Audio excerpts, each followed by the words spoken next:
নমস্কার বন্ধুরা, সকলকে আমার চ্যানেলে স্বাগত। রাজ্যের সমস্ত ধরনের সরকারি কর্মচারী, যেমন রাজ্য সরকারি কর্মচারী, তাদের পাশাপাশি রাজ্যের সমস্ত ধরনের সরকার প্রসূত বিদ্যালয়ের শিক্ষক, শিক্ষিকা বা শিক্ষাকর্মী এবং এদের পাশাপাশি রাজ্যের অন্যান্য সমস্ত দপ্তরের কর্মচারী, যেমন পঞ্চায়েতের স্টাফ বা মিউনিসিপ্যালিটি দপ্তরের কর্মচারী বা কর্পোরেশনের কর্মী এবং রাজ্যের সমস্ত ধরনের পেনশনার এবং ফ্যামিলি পেনশনারদের জন্য পশ্চিমবঙ্গ রাজ্যের অর্থ দপ্তর থেকে তাদের মাইনে এবং পেনশন সংক্রান্ত এই মুহূর্তে একটি অত্যন্ত গুরুত্বপূর্ণ অর্ডার জারি করা হয়েছে। কি সেই অর্ডারে কি কি বলা হয়েছে সকল কিছু আজকের ভিডিওতে বিস্তারিতভাবে আলোচনা করব।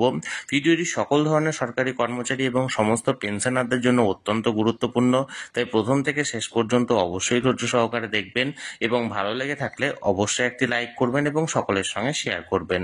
আর সেই সাথে এই চ্যানেলে যদি প্রথমবার হয়ে থাকেন এই রকমের ইনফরমেটিভ ভিডিও আরও দেখার জন্য যারা এখনো পর্যন্ত এই চ্যানেলটিকে সাবস্ক্রাইব করেননি তারা অবশ্যই চ্যানেলটিকে সাবস্ক্রাইব করে নিতে ভুলবেন না। তাহলে চলুন সেই খবরের ব্যাপারে আমরা বিস্তারিত জেনে নিই। এই অর্ডারটি মূলত রাজ্যের সমস্ত ধরনের সরকারি কর্মচারীদের পাশাপাশি সমস্ত ধরনের পেনশনাররা তাদের মার্চ মাসের স্যালারি বা পেনশনটি কবে নাগাদ পেতে চলেছেন সেই সংক্রান্ত। আমরা অর্ডার অনুযায়ী এক এক করে জেনে নিই যে কোন ধরনের কর্মচারী এবং কোন ধরনের পেনশনাররা কবে নাগাদ তাদের স্যালারি বা পেনশনটি পেতে চলেছেন। সর্বপ্রথমে আমরা জানবো রাজ্যের সমস্ত ধরনের রাজ্য সরকারি কর্মচারীরা। রাজ্যের সমস্ত ধরনের রাজ্য সরকারি কর্মচারীরা তাদের মার্চ মাসের যে স্যালারিটি তাদের অ্যাকাউন্টে ক্রেডিট হতে চলেছে আগামী 2রা এপ্রিল বুধবারের দিন। যেহেতু এটা ইয়ার এন্ডিং মাস চলছে, অর্থাৎ 31শে মার্চ পর্যন্ত গত ফাইন্যান্সিয়াল ইয়ারে মানে বর্তমান ফাইন্যান্সিয়াল ইয়ারের শেষ মাস, তাই 1লা এপ্রিলটা ছুটি থাকবে এবং 1লা এপ্রিলের পরের দিন অর্থাৎ 2রা এপ্রিল ক্রেডিট হবে তাদের অ্যাকাউন্টে মানে স্যালারিটি মার্চ মাসের। এবার রাজ্যের সমস্ত ধরনের সরকার প্রসূত বিদ্যালয়ে শিক্ষক, শিক্ষিকা বা শিক্ষাকর্মীদের বিষয়ে জানবো। রাজ্যের সমস্ত ধরনের সরকার প্রসূত বিদ্যালয়ের শিক্ষক, শিক্ষিকা বা শিক্ষাকর্মীরা ওই একই দিনেই অর্থাৎ আগামী 2রা এপ্রিল বুধবারের দিন তাদের নিজেদের অ্যাকাউন্টে নিজেদের মার্চ মাসের স্যালারিটি পেয়ে যাবেন।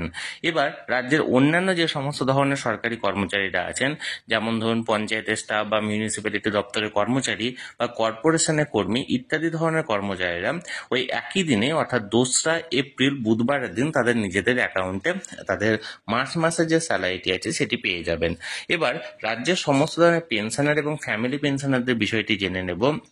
রাজ্যের সমস্ত ধরনের পেনশনার এবং ফ্যামিলি পেনশনাররা ঠিক তার একদিন পর অর্থাৎ 3রা এপ্রিল বৃহস্পতিবারের দিন তাদের অ্যাকাউন্টে নিজেদের মার্চ মাসের পেনশনটি বা ফ্যামিলি পেনশনটি পেয়ে যাবেন। অর্থাৎ যেহেতু এটা ইয়ার এন্ডিং মাস চলছে এবং ইয়ার এন্ডিং এর কারণে প্রত্যেকেরই মাইনে এবং পেনশন পেতে একটু দেরি হবে এবং পেনশনাররা তাদের 3রা তারিখ অর্থাৎ 3রা এপ্রিল নিজেদের যে পেনশনটি আছে সেটি পেয়ে যাবেন। এবার রাজ্যের যে সমস্ত ধরুন মানে এসএসকে, এমএসকে বিদ্যালয়ের শিক্ষক শিক্ষিকারা আছেন বা যে সমস্ত প্যারা টিচাররা আছেন এবং এছাড়াও যে সমস্ত কন্ট্রাকচুয়াল দপ্তরের কর্মচারীরা আছেন তারাও ঠিক ওই একই দিনে অর্থাৎ 3রা এপ্রিল বৃহস্পতিবারের দিন নিজেদের অ্যাকাউন্টে নিজেদের মার্চ মাসের স্যালারিটি পেয়ে যাবেন।